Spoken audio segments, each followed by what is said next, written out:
नमस्कार। पिछले वीडियो में हम ऋग्वैदिक धर्म की विशेषताओं के ऊपर और चर्चा कर रहे थे, जिसके अंतर्गत हमने देखा था कि ऋग्वैदिक धर्म में प्रवृत्ति मार्ग को महत्व दिया गया था।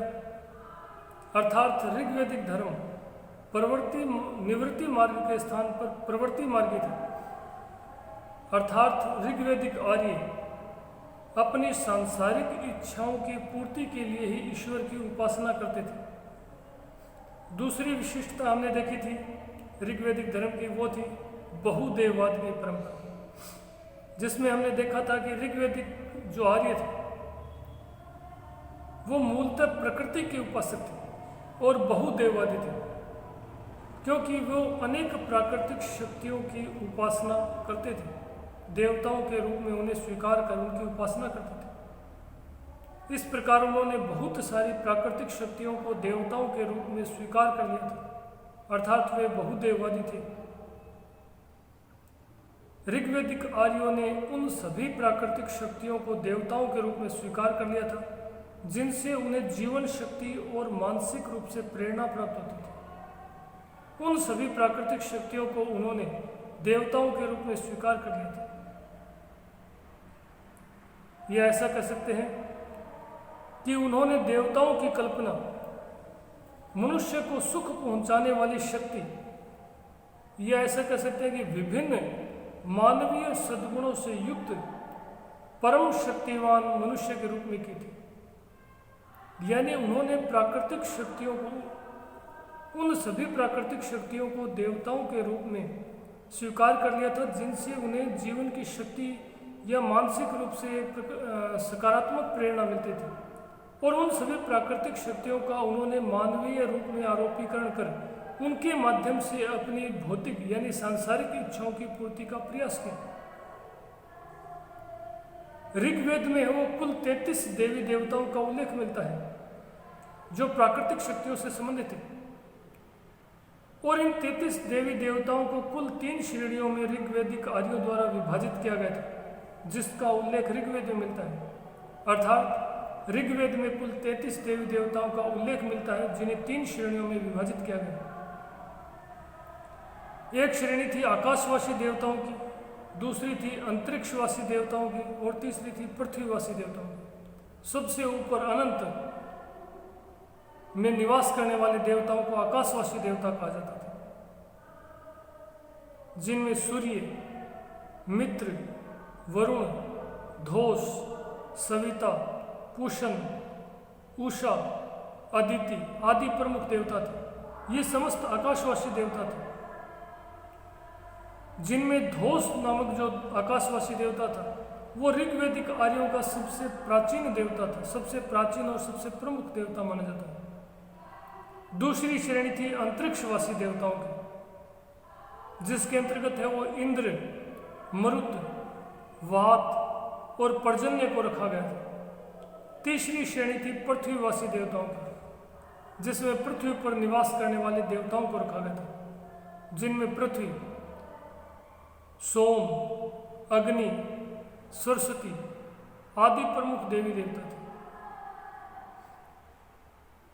देखिए, ऋग्वैदिक आर्यों का इन 33 देवी देवताओं में जो सबसे प्राचीन देवता है वो धोष माना जाता है, लेकिन ऋग्वेद से पता चलता है कि ऋग्वैदिक आर्यों का जो सबसे महत्वपूर्ण जो देवता था वो था इंद्र,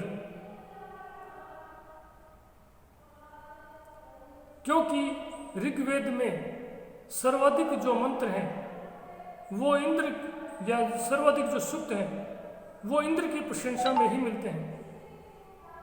इसी कारण इतिहासकारों ने ऋग्वैदिक आर्यों का प्रमुख देवता है वो इंद्र को स्वीकार किया है।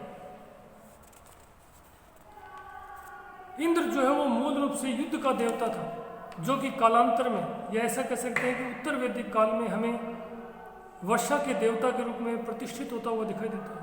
अर्थात इंद्र जो है ऋग्वेद में जो उल्लेख मिलता है उससे ऐसा प्रतीत होता है कि संभवतः वो प्रारंभ में युद्ध का देवता था, परंतु उत्तर वैदिक कालीन जो ग्रंथ है उनमें इंद्र को है वो वर्षा के देवता के रूप में स्वीकार किया गया। अर्थात प्रारंभ में युद्ध के देवता के था, जो कालांतर में वर्षा के देवता के रूप में प्रतिष्ठित हो गया था। ऋग्वेद में इंद्र की स्तुति में या प्रशंसा में सर्वाधिक 250 सूक्त है वो मिलते हैं। इसी के आधार पर ऋग्वेदिक आर्यों का सबसे प्रमुख देवता इंद्र को स्वीकार किया गया। ऋग्वेद में है वो इंद्र के अनेक नामों का उल्लेख मिलता है, जिनमें कुछ प्रमुख नाम है।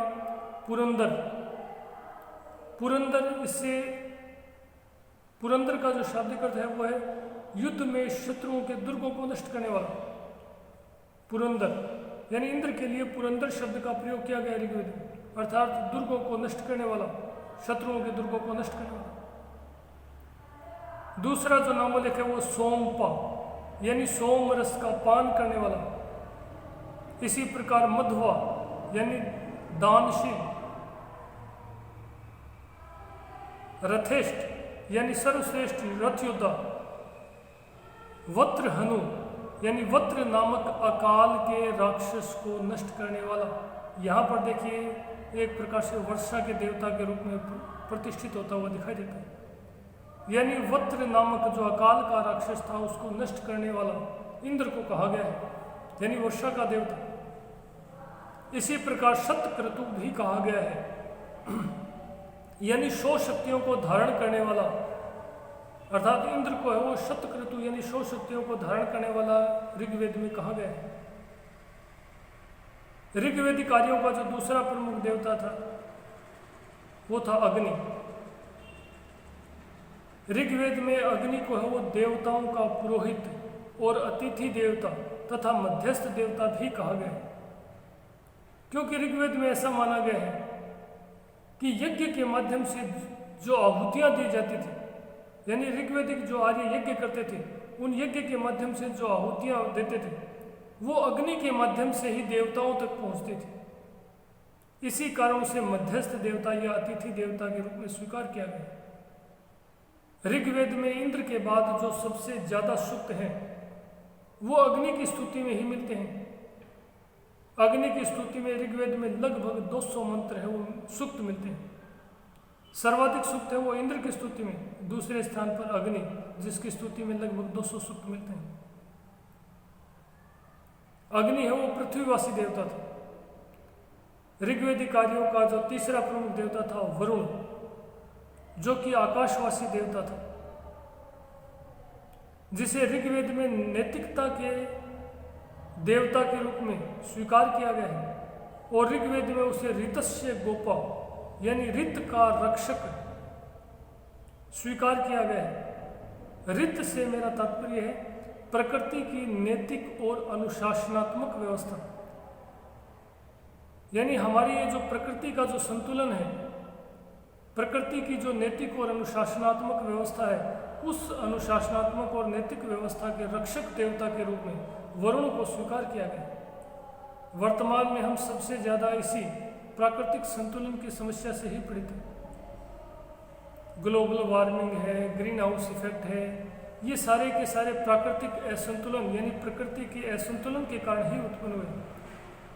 ग्रीष्म ऋतु के बाद है वो वर्षा ऋतु का आना, वर्षा का लेट हो जाना, यानी इसी आधार पर ऋग्वेद में जो है वो प्रकृति की जो नैतिक और अनुशासनात्मक व्यवस्था है उसका देवता है वो वरुण को स्वीकार किया गया, जो कि ऋग्वेदिक कार्यों का तीसरा प्रमुख देवता था। ऋग्वेदिक कार्यों का जो चौथा प्रमुख देवता था सोम, जिसे आनंद और उल्लास के देवता के रूप में स्वीकार किया गया है। ऋग्वेद का जो 9वां मंडल है, पूरा का पूरा संपूर्ण 9वां मंडल वो सोम को ही समर्पित है। ऋग्वेदिक कार्यों के जो अन्य प्रमुख देवता थे उनमें सूर्य आकाशवासी देवता था, परंतु सूर्य जो है वो दिन में दिखाई देने वाले स्वरूप को ही सूर्य कहा जाता है। सूर्य का जो 24 घंटे वाला यानी संपूर्ण स्वरूप है उसे सविता कहा जाता था। और ऋग्वेद में जो गायत्री मंत्र उल्लेखित है, जो कि ऋग्वेद के तीसरे मंडल में उल्लेखित है, वो इसी सूर्य के संपूर्ण स्वरूप सावित्र या सविता नामक देवता को समर्पित है। सूर्य है वो केवल 12 घंटे का स्वरूप है जो कि दिन में दिखाई देता है, जबकि सावित्र सूर्य के संपूर्ण स्वरूप को, सावित्र या सविता सूर्य के वो संपूर्ण स्वरूप को स्वीकार किया गया है। इसी प्रकार ऋग्वेदिक कार्यों के प्रमुख देवता अश्विन कुमारों को वो देवताओं के चिकित्सक के रूप में स्वीकार किया गया है। इसी प्रकार ऋग्वेद में है वो पुष्ण नामक देवता का उल्लेख मिलता है, जो कि आकाशवासी देवता था, जिसे चारागाहों के देवता के रूप में स्वीकार किया गया, जो कि पशुओं और चारागाहों का देवता था।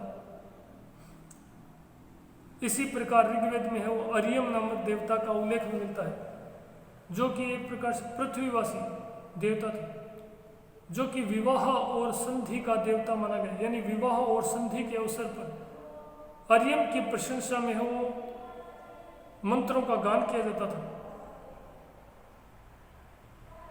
इसी प्रकार आकाशवासी देवी अदिति का उल्लेख भी मिलता है। अदिति को है वो समस्त देवताओं की माता के रूप में स्वीकार किया गया है। उसे सार्वभौम भावना की प्रतीक देवी के रूप में भी स्वीकार किया गया है। इसी प्रकार उषा को है वो प्रातःकाल की देवी के रूप में स्वीकार किया गया है। अरण्यानी को वन की देवी के रूप में स्वीकार किया गया है। ईला को आराधना की देवी के रूप में स्वीकार किया गया है। पुरामाधि को है वो उर्वरता की देवी के रूप में स्वीकार किया गया है। और सरस्वती को है वो शिक्षा और ज्ञान की देवी के रूप में स्वीकार किया गया है। इस प्रकार ऋग्वेद में हो कुल 33 देवी देवताओं का उल्लेख मिलता है, जिनको 3 भिन्न भिन्न श्रेणियों में विभाजित किया गया है। इसके अलावा जो ऋग्वेदिक धर्म की अन्य विशेषताएं जैसे कि यज्ञ परंपरा, ऋग्वेदिक धर्म को यज्ञ धर्म भी कहा जाता है, जिसके ऊपर चर्चा हमें वो नेक्स्ट वीडियो में करेंगे। धन्यवाद।